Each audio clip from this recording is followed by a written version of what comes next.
नमस्कार दोस्तों, I hope आपकी तैयारी काफ़ी बेहतर चल रही होगी। तो आपके तैयारी को और बेहतर बनाने के लिए आज के वीडियो में हम लोग करेंगे आरआरबी ग्रुप डी 2025 के लिए जीके जीएस, और ये हम लोगों का पहला प्रैक्टिस सेट होगा। तो चलिए दोस्तों, क्वेश्चन नंबर 1 की शुरुआत करते हैं। देखिएगा, सिंधु घाटी सभ्यता के किस शहर का शाब्दिक अर्थ मृतकों का टीला है? ऑप्शन ए देखिएगा मेसोपोटामिया, बी है मोहनजोदड़ो, सी है बालाकोट और डी है हड़प्पा। दोस्तों, हम लोग आरआरबी एनटीपीसी और आरआरबी ग्रुप डी दोनों के लिए जब प्रैक्टिस सेट कर रहे हैं तो देखेंगे क्वेश्चन नंबर 1 का राइट आंसर क्या हो जाएगा। ऑप्शन नंबर हो जाएगा बी, मोहनजोदड़ो का दोस्तों सिंधी भाषा में क्या अर्थ होता है? मृतकों का टीला होता है। इसकी खोज 1922 में राखल दास बनर्जी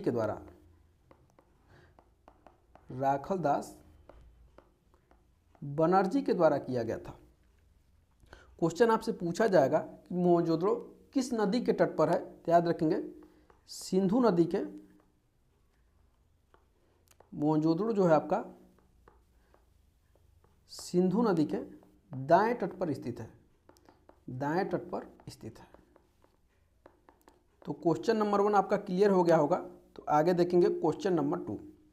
क्वेश्चन नंबर 2 है आपका, शेर शाह सूरी अथवा शेर खान का असली नाम क्या था? ऑप्शन ए है फरीद, बी है जमाल, सी है जलालुद्दीन और डी है अबुल फत। तो क्वेश्चन नंबर 2 का राइट आंसर हो जाएगा दोस्तों ऑप्शन नंबर ए। जो शेर शाह सूरी था उसका असली नाम क्या था? तो फरीद था। और शेर शाह सूरी ने क्या किया था 1540 में? कब? तो 1540 में सूरवंश की स्थापना की थी। अब आपसे क्वेश्चन पूछा जाएगा कि सूरवंश का स्थापना किसने किया था? तो शेर शाह सूरी ने 1540 ईस्वी में। इसका असली नाम क्या था या बचपन का नाम फरीद था। आगे देखेंगे क्वेश्चन नंबर 3। क्वेश्चन नंबर 3 देखिएगा, बीरबल किस मुगल सम्राट के दरबार के सदस्य थे? अकबर, शाहजहां, बाबर और हुमायूं। तो क्वेश्चन नंबर 3 का राइट आंसर हो जाएगा दोस्तों ऑप्शन नंबर ए। जो बीरबल थे वह अकबर के नवरत्नों में से एक थे। एक थे। और बीरबल ने क्या किया था? तो बीरबल ने क्या किए थे? अकबर द्वारा चलाए गए दीन ए इलाही धर्म के क्या थे? अपनाए थे। यह प्रथम हिंदू हैं जो अकबर द्वारा चलाए गए दीन ए इलाही धर्म को अपनाए थे। उनके बचपन का नाम पूछा जाता है तो बीरबल के बचपन का नाम दोस्तों महेश दास था। क्या था? महेश दास। आगे देखेंगे क्वेश्चन नंबर 4। क्वेश्चन नंबर 4 आपका है, वास्को डी गामा भारत कब आया था? ऑप्शन ए देखिएगा 1492 में, बी है 1498 में, सी है 1948 में और डी है 1857 में। तो क्वेश्चन नंबर 4 का राइट आंसर क्या हो जाएगा? तो राइट आंसर हो जाएगा ऑप्शन नंबर बी। जो वास्को डी गामा है, सबसे पहले जानिए, वह एक पुर्तगाली यात्री है। और वास्को डी गामा 1498 में भारत आया था। और इसको स्वागत किसने किया था?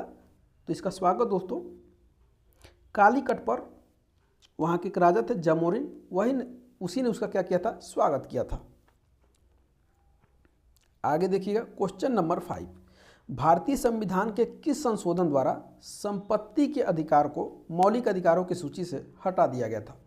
ऑप्शन ए देखिएगा 42वां, बी है 46वां, सी है 48वां और डी है 44वां। तो क्वेश्चन नंबर 5 का राइट आंसर क्या हो जाएगा? ऑप्शन नंबर डी, यानी 44वां संविधान संशोधन 1978 के द्वारा संपत्ति के अधिकार को मौलिक अधिकार की श्रेणी से हटा करके अनुच्छेद 300 क के तहत एक कानूनी अधिकार बना दिया गया है। तो राइट आंसर हो जाएगा ऑप्शन नंबर डी। क्लियर हो रहा होगा? जितने क्वेश्चन हैं सब प्रीवियस ईयर क्वेश्चन है, या तो ग्रुप डी के हैं या तो एनटीपीसी के हैं। क्वेश्चन नंबर 6 देखिएगा, भारत में पंचायती राज की स्थापना के लिए निम्नलिखित में से कौन सा संवैधानिक संशोधन अधिनियम प्रदान किया गया था? यह आरआरबी ग्रुप डी 2018 का क्वेश्चन है, शिफ्ट 1 का। तो ऑप्शन ए देखिएगा 74वां संविधान संशोधन, बी है 92वां, सी है 53वां और डी है 73वां। तो क्वेश्चन नंबर 6 का राइट आंसर क्या हो जाएगा? क्वेश्चन नंबर 6 का राइट आंसर हो जाएगा दोस्तों ऑप्शन नंबर डी। जो 73वां संविधान संशोधन कब हुआ था? तो 1992 में। 73वां संविधान संशोधन 1992 में हुआ था और संविधान के भाग 9 एवं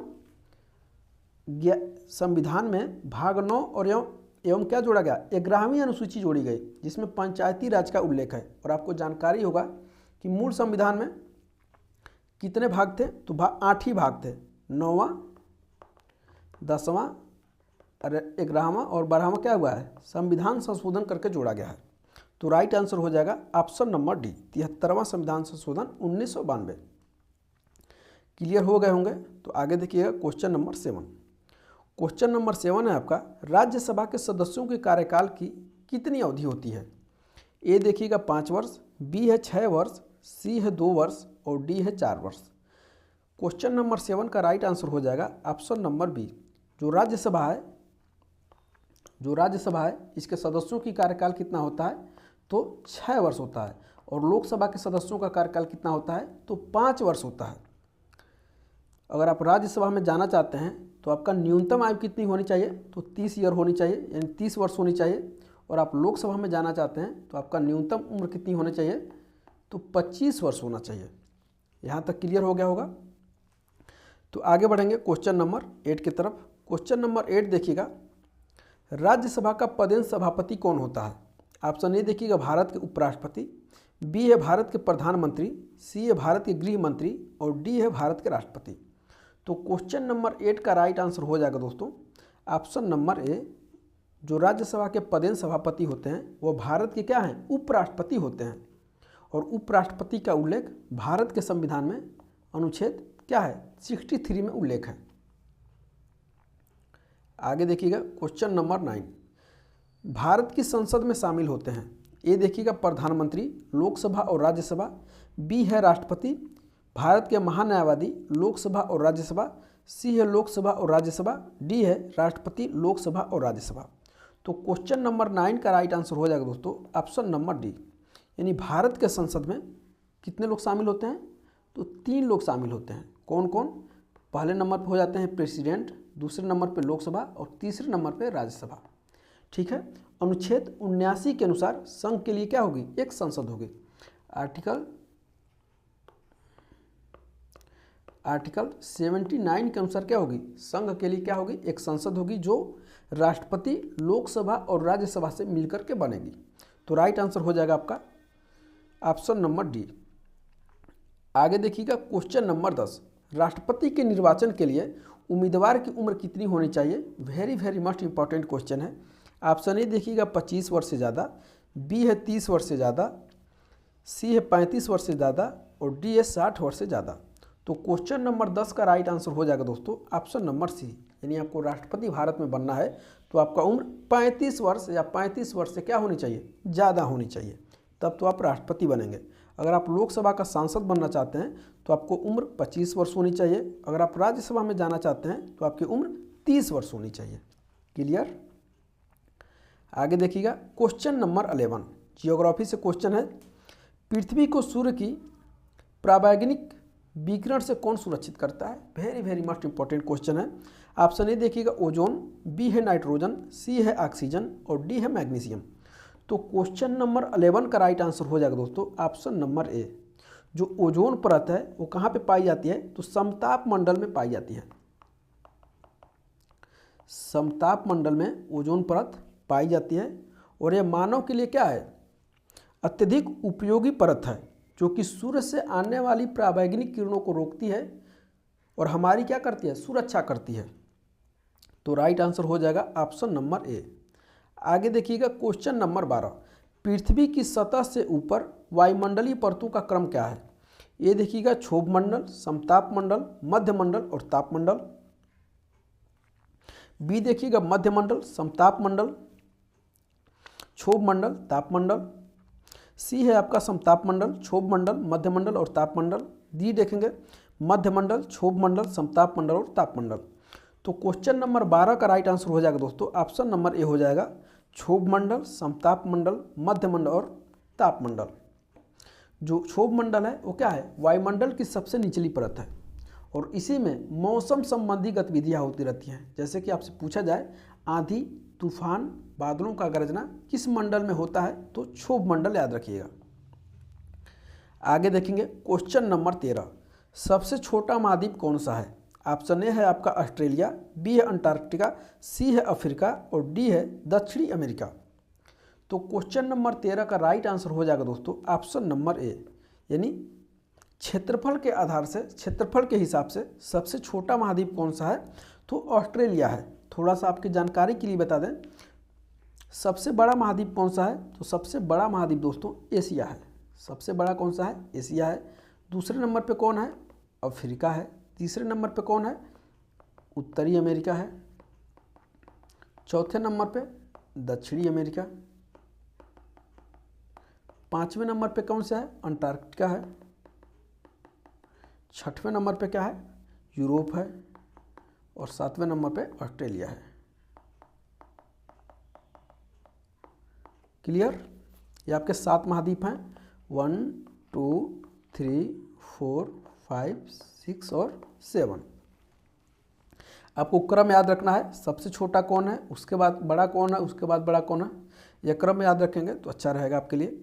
आगे देखिएगा क्वेश्चन नंबर 14, भारत की मानक यामियोत्तर इनमें से किस स्थान से होकर के गुजरती है? ए देखिएगा मिर्ज़ापुर, बी है कन्नौज, सी है आगरा और डी है जौनपुर।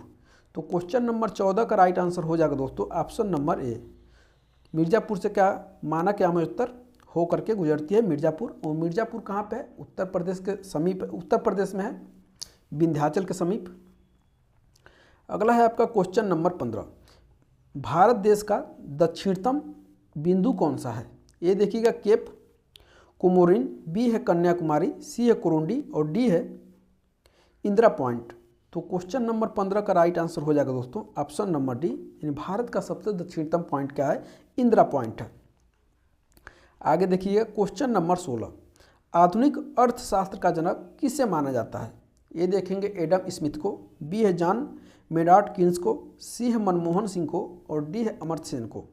तो क्वेश्चन नंबर 16 का राइट आंसर हो जाएगा दोस्तों ऑप्शन नंबर ए, आधुनिक अर्थशास्त्र का जनक एडम स्मिथ को माना जाता है।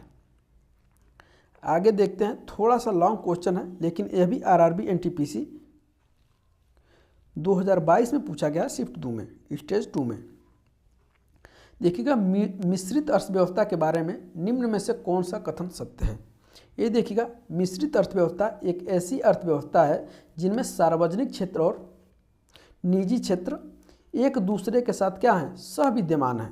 बी देखेंगे मिश्रित अर्थव्यवस्था एक ऐसी अर्थव्यवस्था है जिसमें केवल सार्वजनिक क्षेत्र विद्यमान है। सी है आपका मिश्रित अर्थव्यवस्था एक ऐसी अर्थव्यवस्था है जिनमें सार्वजनिक क्षेत्र और निजी क्षेत्र एक दूसरे के साथ सविद्यमान नहीं होते हैं। डी है आपका मिश्रित अर्थव्यवस्थाएं एक ऐसी अर्थव्यवस्था है जिसमें केवल निजी क्षेत्र विद्यमान होता है। तो क्वेश्चन नंबर 17 का राइट आंसर हो जाएगा दोस्तों ऑप्शन नंबर ए, मिश्रित अर्थव्यवस्था कैसी है? एक ऐसी अर्थव्यवस्था है जिसमें सार्वजनिक क्षेत्र के साथ साथ निजी क्षेत्र भी क्या है? एक दूसरे के साथ सहविद्यमान होते हैं। आगे देखिएगा क्वेश्चन नंबर 18, निम्नलिखित में से कौन सा विभाग भारत के जीडीपी का गणना करता है? ए देखिएगा वित्त मंत्रालय, बी है आर्थिक मामले हो जाएगा, सी है केंद्रीय सांख्यिकी कार्यालय और डी है राजस्व विभाग। तो क्वेश्चन नंबर 18 का राइट आंसर हो जाएगा दोस्तों ऑप्शन नंबर सी, केंद्रीय सांख्यिकी कार्यालय क्या करता है? जीडीपी की गणना करता है, ग्रॉस डोमेस्टिक प्रोडक्ट, सकल घरेलू उत्पाद। आगे देखिएगा क्वेश्चन नंबर 19, भारत में राष्ट्रीय आय की गणना का पहला प्रयास किसने किया था? ऑप्शन ए देखिएगा बीके आरवी राव, बी है दादा भाई नौरोजी, सी है एसडी तेंदुलकर और डी है पीसी महालनोबिस। तो क्वेश्चन नंबर 19 का राइट आंसर क्या हो जाएगा? ऑप्शन नंबर बी हो जाएगा, दादा भाई नौरोजी ने क्या किया था? राष्ट्रीय आय की गणना सर्वप्रथम की थी। हम लोग अंतिम अपने लास्ट क्वेश्चन की तरफ बढ़ते हैं, भारतीय सिनेमा का जनक किसे कहा जाता है? ये देखिएगा मणि सेठना को, बी है दिलीप कुमार को, सी है दादा साहब फाल्के को और डी है राज कपूर को। तो क्वेश्चन नंबर 20 का राइट आंसर हो जाएगा दोस्तों ऑप्शन नंबर सी, यानी भारतीय सिनेमा का जनक दादा साहब फाल्के को कहा जाता है। तो कैसा लगा आज का क्वेश्चन कमेंट करके हमें ज़रूर बताइएगा। एक छोटी सी जानकारी देनी है आपको, ये जो जीके जीएस का जो क्लास है वो डेली आपको 8 बजे शाम को मिलता रहेगा। 20 क्वेश्चन रोज़ प्रैक्टिस सेट होगा। अगर आप इसी प्रैक्टिस को करते रहेंगे 20 क्वेश्चन को, तो आप बहुत अच्छे स्थिति में आ जाएंगे। और हमारे चैनल पे दोस्तों आरआरबी ग्रुप डी के लिए जीके जीएस, रीजनिंग और साइंस आपको मिलती रहेगी। और वीडियो कैसा लगा आप कमेंट करके हमें ज़रूर बताइएगा और इस वीडियो को अपने दोस्तों के साथ ज़्यादा से ज़्यादा शेयर करिएगा। मिलते हैं अगले वीडियो में, तब तक के लिए बहुत बहुत धन्यवाद।